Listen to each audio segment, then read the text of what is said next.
There's that jittery pre-show chaos that feels harmless until you realize it's the last quiet second before everything spills. She's counting down, the music refuses to hit, the board glitches, and everyone's moving too fast, like they're trying to outrun whatever's waiting on the other side of going live.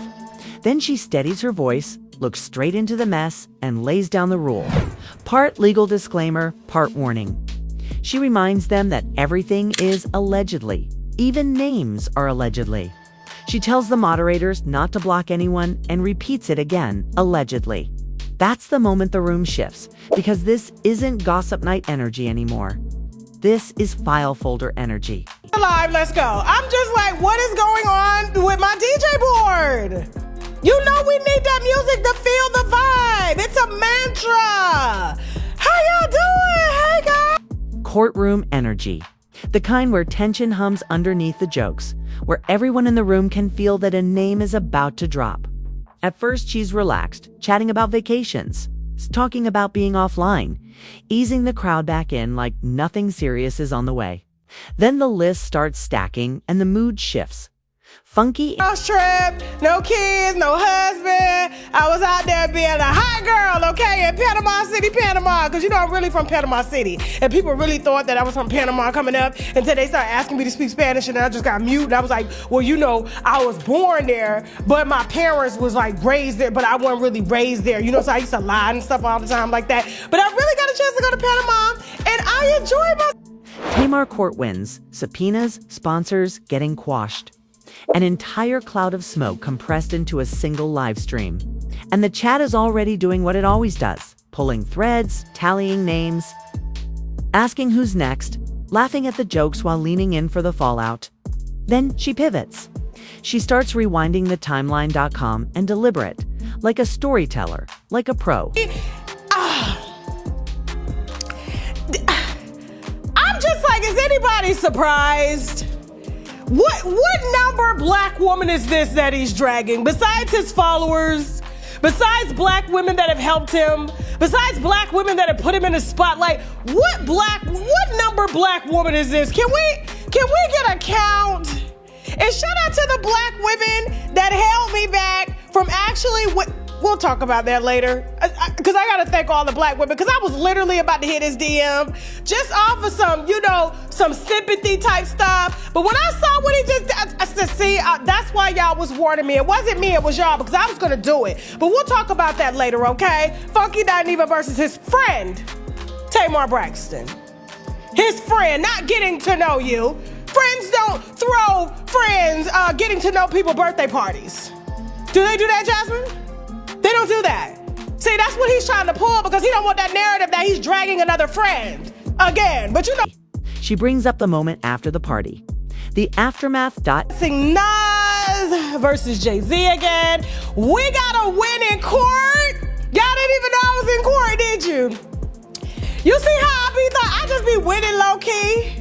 I ain't even have to spend no money.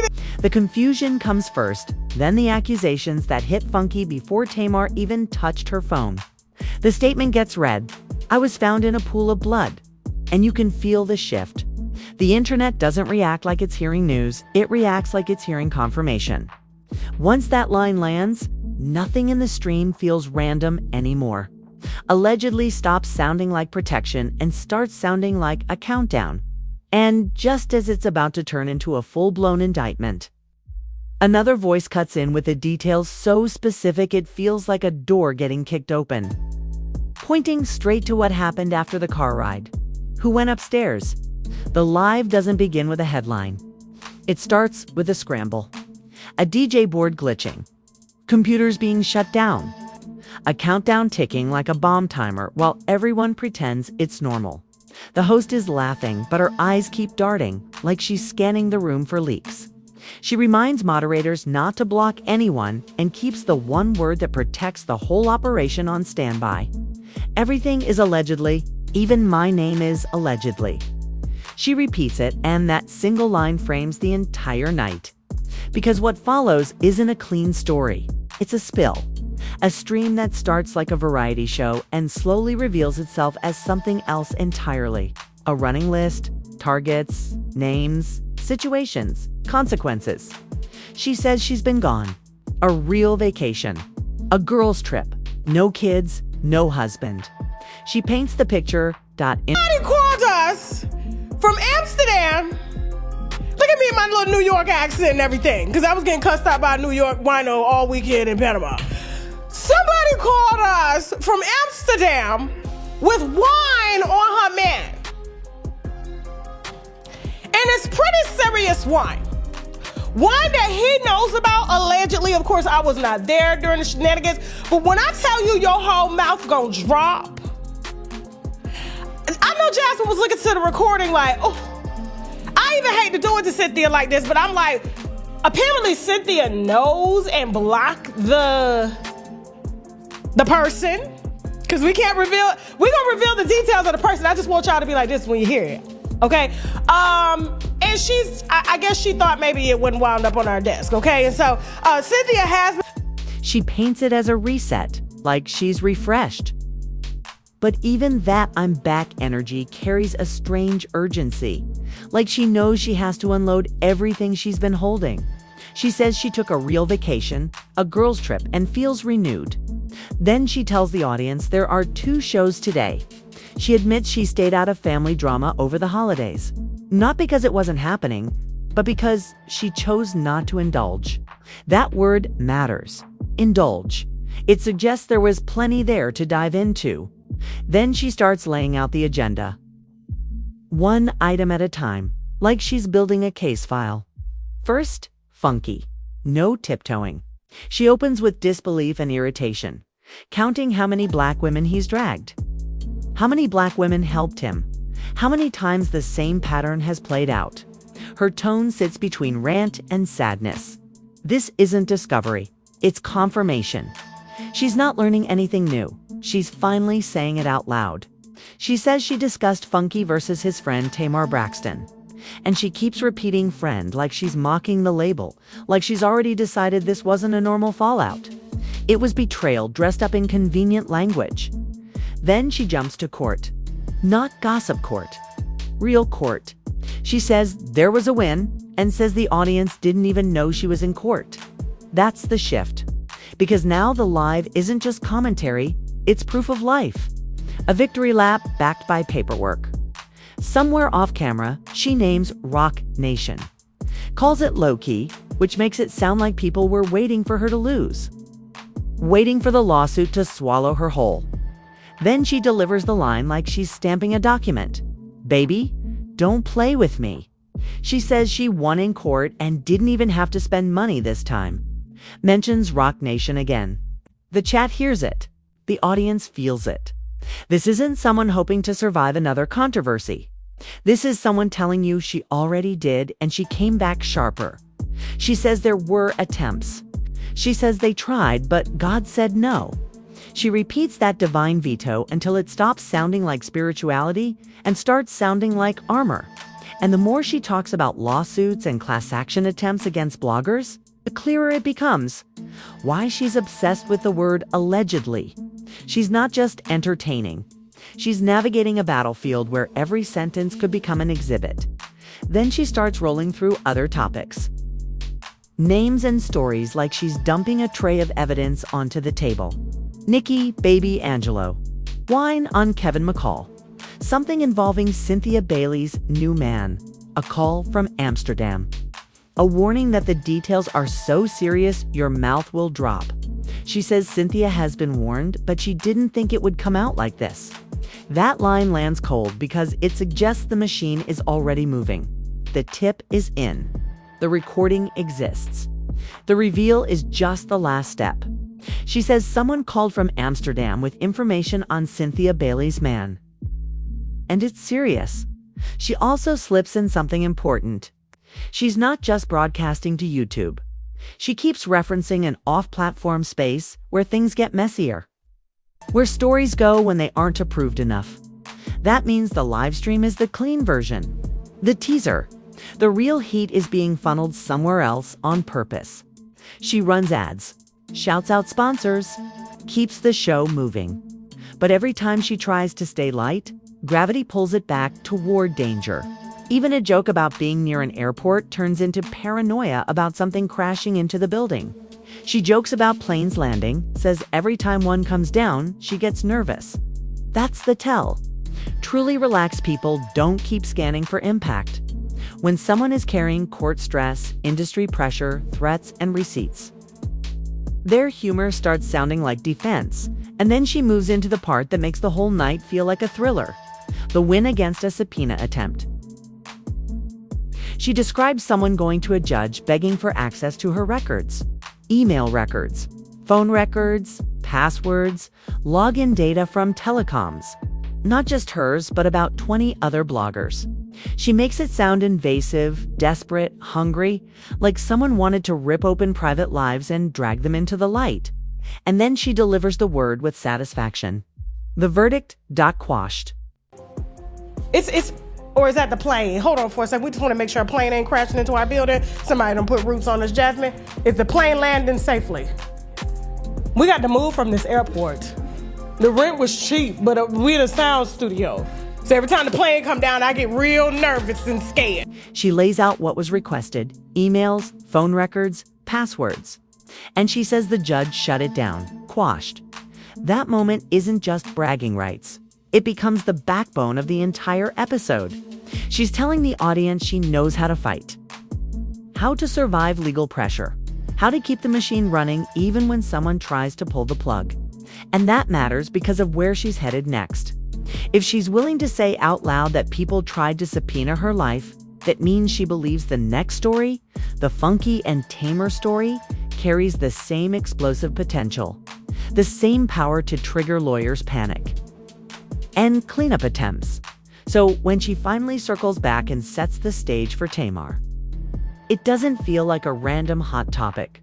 It feels like the next file sliding onto the table. And the way she frames it is revealing. None of this surprises her. The collapse feels inevitable, like the internet is only now catching up to tension that's been building behind the scenes. The energy of the episode narrows into one central question. Not what happened, but who benefits from the narrative. She's already laid out the rules of this world. People drag, people deny, people go to court. There's no dramatic pause when Tamar's name comes up. Just a subtle shift in how she speaks about her. Not as a headline, but as a timeline that's already been mishandled by the internet. She rewinds to the moment everything cracked open. The aftermath of a night meant to be celebratory. A birthday party. Cameras, smiles, familiar faces. And then the next morning, a post that explains nothing and somehow explains everything. Tamar goes online asking for prayers. Not clarification. Not accountability. Just prayers. She says she woke up injured, disoriented, unable to fully explain what happened to her own body. The wording matters because it creates a vacuum.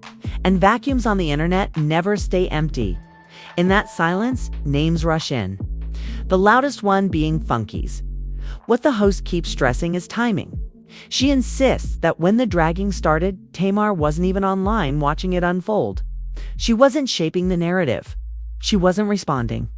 She was dealing with injuries, confusion, and the shock of waking up hurt without answers.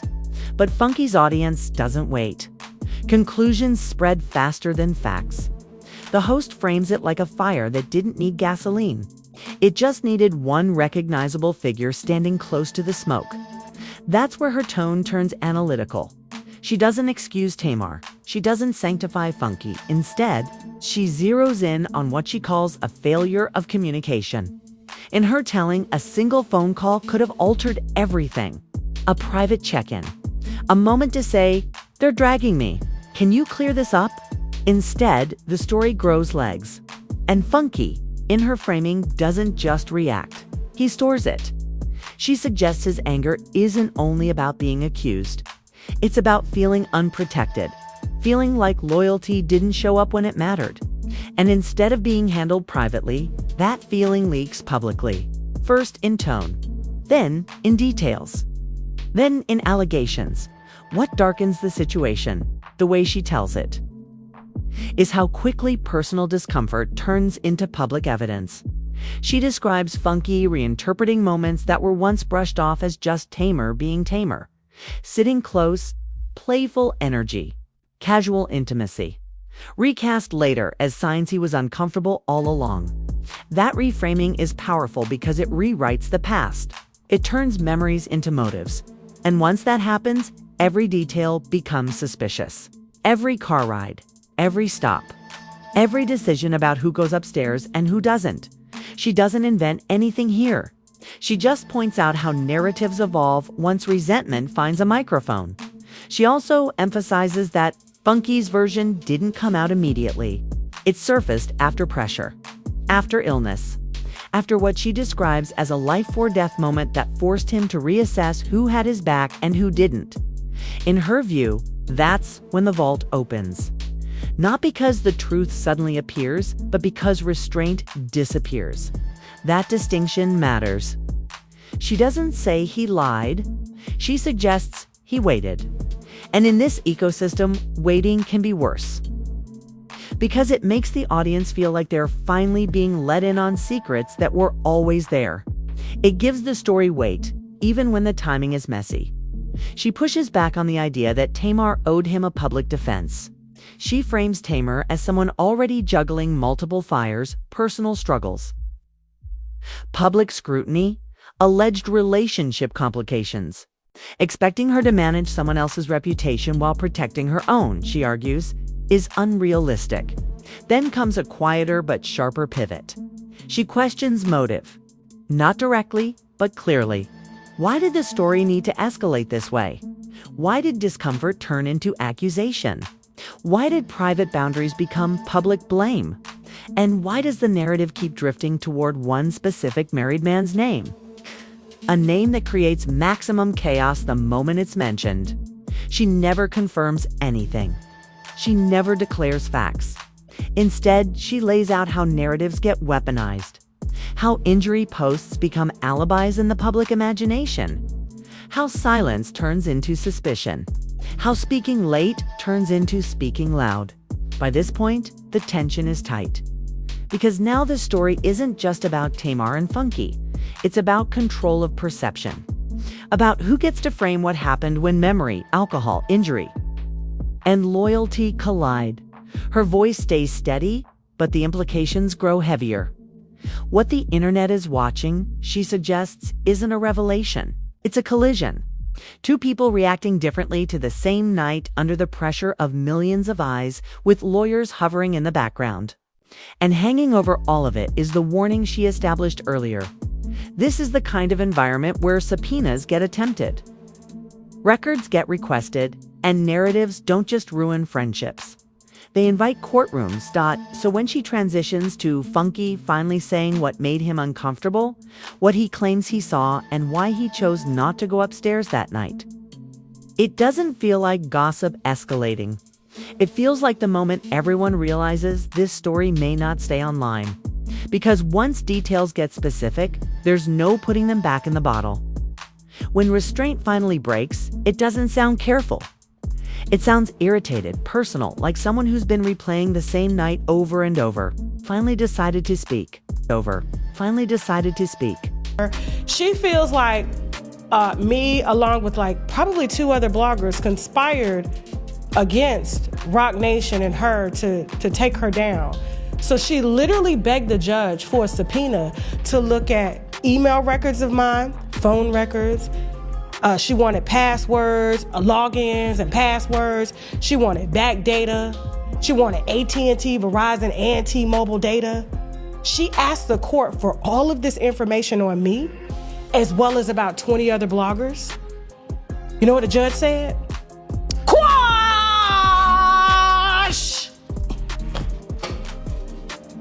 No, ma'am. No, ma'am. No subpoena. They decide they're done protecting people who didn't protect them back. That's when Funky's version enters the bloodstream of the story. According to the host, what he offers isn't romance, and it isn't a confession. It's discomfort. He positions himself not as a participant, but as a witness. Someone who says he noticed things long before the internet realized there was anything to notice. He talks about body language, about proximity, about the way Tamar and Mendeecees interacted in front of him in ways that made him uneasy. He doesn't claim ownership over her choices, but he does claim awareness. And he insists that awareness is the part nobody wants to hear. Then he drops the detail that shifts everything from abstract to visual. He says he was uncomfortable with Tamar sitting on Mendeecees' lap, that they were kissing in the car. That's the moment the air leaves the room. The story stops floating on implication and locks into a physical space. The back of a car. Bodies close enough to be noticed. An interaction Funky says made him decide not to go upstairs when they arrived at Tamar's house. That decision becomes central. He explains why he stayed behind, why he got into his own car and left. In his telling, it wasn't abandonment. It was respect for privacy. He suggests what he witnessed made him feel like he'd be intruding if he followed them inside. The host pauses there, not to endorse the logic, but because she knows how the internet hears it. You didn't go upstairs. You didn't see what happened next. Funky knows that too, which is why his narrative pivots quickly. He draws a hard line around responsibility, pointing out that the people who went upstairs with Tamar were Mendeecees and another man, not him. He frames it as fact, not accusation, but the implication lands heavy anyway. He says if anyone knows what happened to her teeth, it would be the people who went upstairs with her. The host doesn't repeat the language. She doesn't dramatize it. She lets the weight sit where it falls, because now the story has crossed into a dangerous zone. Not legally confirmed, not medically proven, but specific enough to trigger reaction. This is where allegedly stops sounding like a safety net and starts sounding like a fuse. She pushes back harder than the chat expects. She questions the logic of waiting. She asks why, if Funky felt this uncomfortable, none of it came out until after he was already being dragged online. Why clarity didn't arrive before resentment had time to ferment. Then she makes a crucial distinction. Waiting doesn't automatically make a story false, but it absolutely changes how it's received. Now it looks reactive. She suggests what the audience is witnessing isn't a clean revelation, but a release. The kind that comes after pressure, illness, and fear. She connects it to his recent health scare, implying that near-death moments don't just make people grateful, they make people reckless. Something shifted. The version of Funky who once filtered himself for industry relationships is gone. What's left is someone who feels like he has nothing to lose. And that changes how much blowback matters. She also drops a detail that rattles the room. Funky isn't just speaking, he's doubling down. He's signaling that he expects lawyers, expects threats, and is prepared to fight instead of retreat. That's when she starts connecting dots the audience didn't realize were already lined up. Earlier court attempts, subpoena requests. The reality that bloggers aren't as legally defenseless as people assume. She implies Funky knows this too, which means every word he chooses is deliberate, even when it sounds explosive. At the same time, she refuses to cast Tamar as the villain he's sketching. She questions whether Tamar ever intended to damage his reputation at all. She points out that Tamar never publicly named Funky as responsible for her injuries. The dragging came from the internet, not from Tamar's mouth. In her framing, Funky is fighting a narrative Tamar didn't create, but he's fighting it by creating another one. Then she digs into the psychology. She suggests the closeness Funky describes may not have felt threatening until it was reframed through accusation. Boundaries become violations only after trust collapses. Discomfort turns into evidence once loyalty feels broken. She also challenges the expectation that Tamar should have gone live to defend him while she was allegedly injured, disoriented, and offline. She doesn't buy that standard. If Tamar truly didn't know what happened to her, how could she confidently clear anyone else? The room splits. The chat divides. Some side with Funky's discomfort. Some side with Tamar's silence. Some just watch, realizing the truth may never exist as a single clean version. What exists instead is damage. Damage to friendship. Damage to reputations. Damage to trust. Damage amplified by a live stream that can't be rewound. The host lets Funky's statements echo. then delivers a quiet warning. Stories like this don't stay personal. They attract lawyers. They attract subpoenas. They attract consequences that outlive the clicks.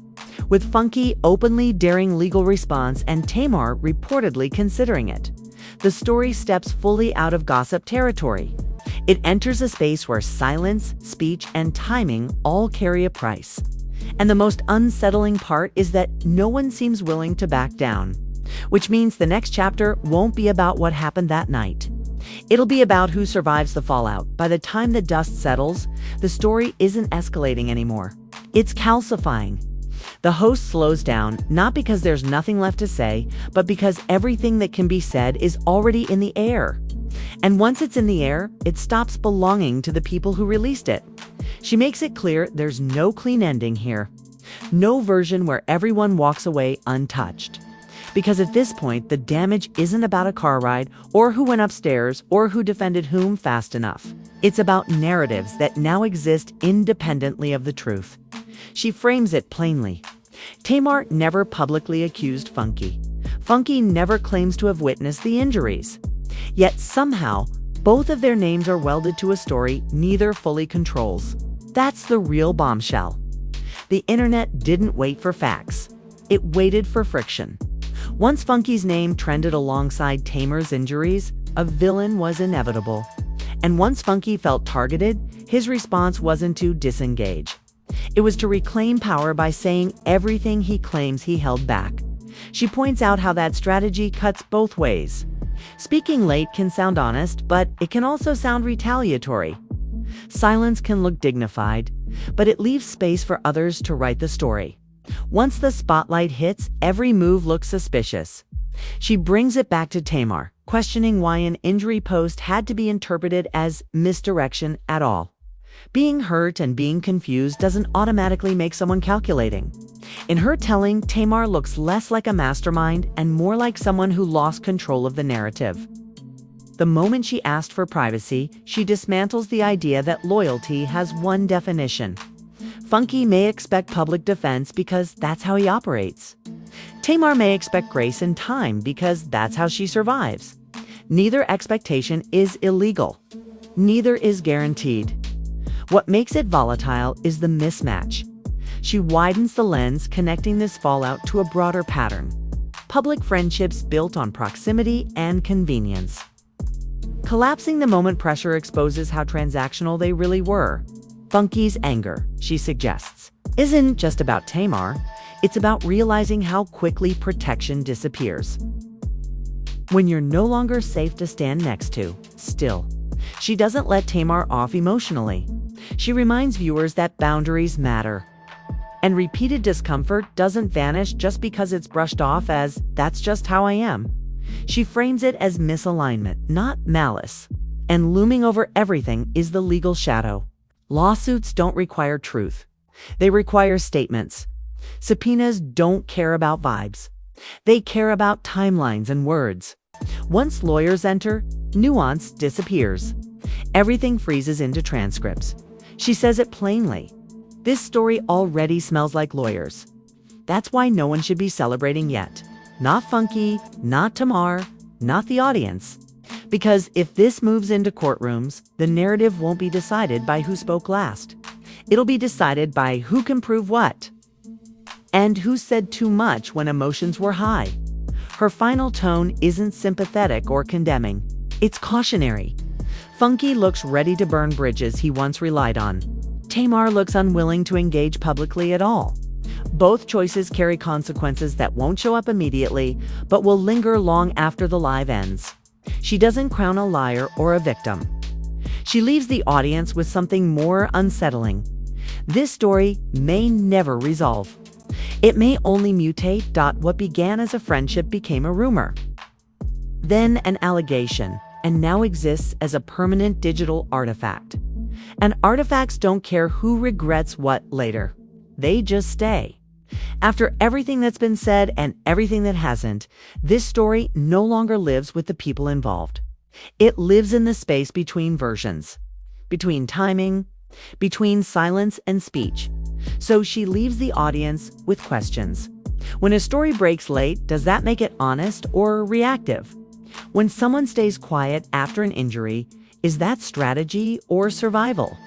When discomfort is shared only after pressure, is that truth finally being told or protection finally being dropped? No one outright accused, no one fully defended. And in a digital world, that gray space is where reputations go to die. That gray space is where reputations go to die.